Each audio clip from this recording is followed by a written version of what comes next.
Recording in progress. All right, hello, I'm Blake Melton. I'm Chair of Standing Boy Inc. And I'm going to talk a little bit about trail closures, how we think about them, and sort of how you can help. Because I feel like it's a very important thing for us to communicate. We're asking all of you not to use the trails, and we owe everyone a good explanation as to why. I'm very good. So what we're worried about is not moisture and mud. We do not care if your bike gets dirty. We don't care if you get dirty, muddy. We're worried about compaction. And hard now I know that they're loam trails, and I know that it's fun to ride places like Windrock when it's muddy. In fact, it's kind of terrifying to ride Windrock when it's really dry and blown out. But we're talking about our trails in sort of a normal trail system. It makes the fun trails less fun. It takes a long time to get compaction back after you've lost it, and it requires a lot of volunteer effort to deal with it. Um, and in our case, wet soil adheres less, and then you get users on it, and then you lose the compaction. Um, and you can to think about it differently. Like imagine, I've actually heard people from Florida say that this is the case in some trail systems. I know Florida is not just sandy trails. Um, but imagine if we didn't get any rain for a month and then suddenly everything turned to Gulf Coast beach sand. Well, then, I mean, potentially we'd be closing down the trails because we hadn't got. But that's what we're worried about is compaction, and that's why we closed the trails. Sort of in a to address something that's more prevalent, sort of say November through March, there are always going to be a few muddy spots. It's a dirt trail system. We're not going to be prissy about our trails. Like they're going to get ridden and they're going to get beat up a little bit. We armor the worst ones. Sort of the question we're trying to ask is what will still be a problem in early March or late March when the trails dry out. Those are the ones we want to put effort into. We'll use trail closures to sort of manage the rest and just live with them. And we don't really think about it this way, but just sort of as a way to communicate this, if there were 2 to 4, say, mild to moderately bad spots per mile during January and February, and let's take the jump trails and some of those gravity trails out of this, that'd probably be acceptable. I mean, it's a mountain bike trail system in the woods, and there's going to be some mud sometimes. And the trail closures are important because, like I said earlier, moisture decreases the adhesion, and the trails look fine if they are wet but not used. And in fact, today I screwed up the trail status, which we almost never happens, but it happened. And some people got out there and rode early before we fixed it. And you hear, well, the trails look fine. And you're like, yeah, because like the rain didn't do this. Like rain doesn't make ruts. It doesn't move soil. I mean, really. So what happens is it gets wet and it looks great. And if 1 or 2 people ride it, it's probably fine. But while the soil's wet, you get multiple tires, multiple feet. That's what creates the problem. So if you were to go out there, you'd be like, oh, it looks fine. But we learned the hard way that it's not fine because if you let everybody on it, it's going to get messy. And then once you get these ruts and footprints, they hold water, which means that it stays, it's not compact, it doesn't regain compaction. You get more ruts and footprints, you kind of get this vicious cycle. And it really only takes one selfish person out there when they shouldn't be to create some big rut that's going to hold water that can start a problem. We are hugely appreciative of how awesome everyone is complying with trail closures. Um, it's huge, and I think the what we can do with the gate and closing the trails and our compliance is, I think the builders and people from out of town are always amazed. And I think a lot of other trail systems wish they could do the same thing. So it's important to say thank you as part of this as well. And to say that these pictures are not from people, poaching rides. I mean, they're us keeping the trail system open and not being prissy about things. On multi-use trails, look, hikers can damage trails, but it takes a whole lot wetter trail and a whole lot more foot traffic compared to bikes. But we got to keep the multi-use trails closed. We got to protect our investment. I mean, the thousands of volunteer hours, the millions of donated dollars, and we just can't make things too nuanced or complicated. I kind of already worry they may be that way. We are, as of right now, as of May 2023, we are working on the hiking only trailhead. The trails are there. And those, not only will they be foot traffic only, but they're also hand built. So you're not cutting into the side slope. So you don't create this benching back slope. And that means fewer problems with seat. Because when you cut in and bench, the water's coming underground and it's going to come out in your back slope. And it takes it a few years to harden up and for the water to sort of get back underground. So the hiking trails are not going to be closed absent some extraordinary circumstance. I mean, we're not planning on having an automated gate.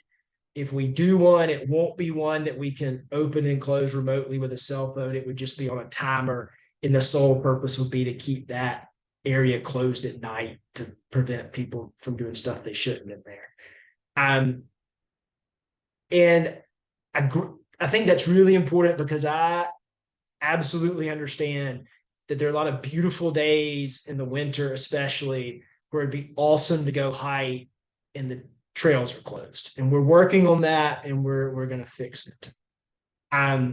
These are a couple of examples of things that we're not worried about. This is on Bimini, I believe. It stays wet a lot of the year, but it's not losing compaction. So again, we don't care if it's wet or not. We care whether the water is creating a problem. This is another example on the bug. Like this is just normal for the winter. And there may be a few in here like small ruts and depressions, but on the whole, this is draining and this looks pretty good. I should have also back here, this is on primary goods. And this would apply to that area on sort of where Primus and Sit and Pretty connect. But there's rock under here. So we are completely unconcerned about this. I mean, if you're going through there clearing drains, we absolutely scrape it, get the dirt off the top of the rock, help it drain. But while this looks like ruts, and it is, they're just not that deep and they're never going to get that deep because there's rock under there. Again, not concerned about your legs and your bite getting muddy. It's mountain. Or trail running, hiking, that just goes with it. The philosophy is that we don't want to make rules that don't seem to make sense or that people don't understand, because ultimately people are going to not follow those rules.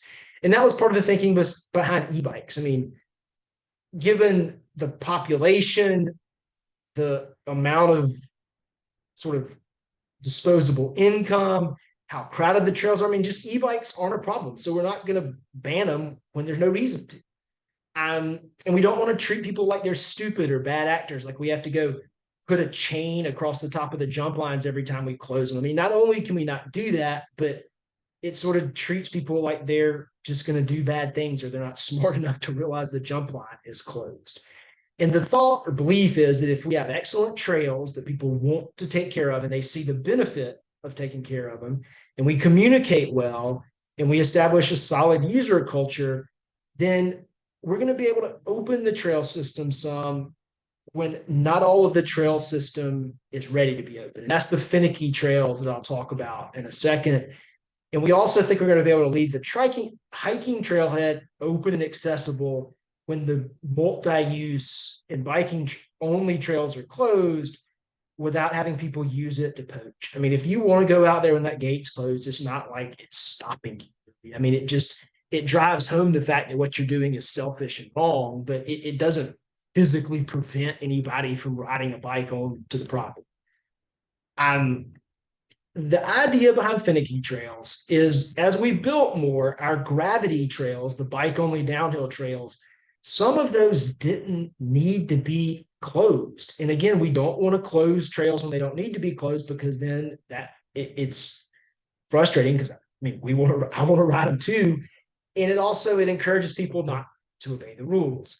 Um, this is the solution. We called them finicky because we thought it was kind of funny and it might make it a little bit more lighthearted and people could joke about it, but also couldn't come up with anything better. The way this was done, which was a suggestion that was great, is it's magnetized and you've got these open and closed that users can flip. I'm getting the standingboy.org, stand boy fixed. But anyway, if you go to standingboy.org, and we're asking you to set this to the current status. And so that way, the people that aren't really paying attention, if they get out there, hopefully they're going to look at this huge sign in the main kiosk and stay off these trails. The magnetization allows us, as we're building new trails and as these trails settle in and we sort of see how they're going to do, it allows us to move things around. Like Kolowa, once we did a little maintenance on it, I mean, it's just about bulletproof. I mean, it's one of the most durable trails out there. Cyclone Gallop was on this board for a second, and we just took it off. I mean, I don't think it needs to be on there. And some of Flying Shoes, it was just, bounce a basketball down it today after more than an inch of rain yesterday and zero sunshine. So, it can get grouped. The grouping is going to change and then eventually stabilize. And at least once we get some stable groups, that'll hopefully make this a little bit less confusing. And then we've got something for newer, improved trails, so we can stick those up and treat them with a little extra care. If we sent a machine on primary goods and sort of did a rework and repair, we might treat it special or as a finicky trail for a few weeks while that settles. The way we make these decisions is me and others, we're out there all the time. We kind of know what the trail conditions are like prior to rain. We've got rain gauges at homes near the property and at the trailhead. One of the trailhead gets checked pretty regularly, but the homes nearby are almost always in line. The weather after a rain, whether it's sunny or cloudy, warm or cold, when things are growing, it makes a huge difference. So sort of time of year. And then there's a physical inspection of the trails component. Obviously, how much we can look at is limited. All this is solely on a volunteer basis, which should start to change soon, but that also has its limitations. It is an awful job. It's been my job for 3-something years. It's constant, and you feel guilty when you leave them closed. And then when you open them, you feel anxious and worried that they're getting damaged. And it's that way from, say, November through April. And then they dry out, really even late March. And it's pretty simple. Like, it rains hard, you close them for 24 hours, and then you open them back. But that's kind of a look how the decisions get made. We are not infallible, but if we want to have nice things, like, somebody's got to be in charge. And I think this is better than just having it be a free-for-all and letting everybody use their own judgment. That being the case, we can't have people substituting their own judgment, saying, "Oh, it's fine, I'm not hurting anything." It's just a slippery slope, and we can't do it if we want to keep the trails as nice as they're. So if you see people out there on, say, Swatties or Sky Shark, when it's closed, please say something nicely. Be like, and just explain. It's amazing the extent to which people blow by signs. I mean, no matter, we could make it a neon flashing sign, and people will ignore it. If the trail status is open when that doesn't make any sense, it's probably wrong. We probably screwed up. So please, don't sort of take advantage of us by coming to ride. If it rained an inch yesterday and there hadn't been any sunshine and it's not July or August, I mean, there's just probably no way the trails are really going to be open. So just, realize that. if it's borderline, it's not clearly, it says open and it's not clearly wrong to say open, and you get out there and we screwed up, I mean, please don't just ride because it says open. Get off the trails. People that run regularly, hike. I mean, you kind of know the trails that handle it best. Like, use those, and then let us know. Now, obviously, like, nobody checks the email hourly, and have this idea that we can get a cell phone number that would then sort of ping a number of different people if you texted it, because even if we hire an executive director, there's no way we're going to be able to pay them enough to make their cell phone public with regards to trail status. So we're going to work on a way, and that would also help us with, there's a tree down or whatever, the gate's not working, all those sorts of things that we really need to know about quickly. Now, how do you know if we screwed up? If you're leaving ruts, if you're taking soil with you. So like your tires are getting packed with soil as opposed to just leaving some tire tracks. Just because you could tell what kind of tire somebody's riding, like there's an imprint, that's not a rut. A rut is sort of your tire dropping below the surface and leaving something that's quite obviously going to hold water. And that's when it's not okay. And that's really it. I appreciate everybody taking the time to watch. Having to close, I promise you, nobody wants to ride worse than I do, or run or hike more than I want to be out there. And importantly, it kills me. Like, sometimes I'll go do trail checks on Saturday, Sunday, and I generally jump the gun and open them too soon because I do not like being out there on a bike when they're closed. Because as soon as anybody thinks that the people in charge are not playing by their own rules, then the people in charge lose all credibility, and then it's bad because people stop respecting it. So please know that that's not happening. Sometimes we do get on bikes to go check them just solely because it's efficient. But generally, like, if we're checking, I'm going to ride up the trail, and if it gets bad, I'm turning around and coming back down. Like, we don't check the jump line by doing a lap. You check it differently than that. But again, hope this helps everyone understand why they have to be closed sometimes, and why, on the whole, it makes them a whole lot nicer, and it's very worth it when they're open. Thanks, and hope to see you on the trails.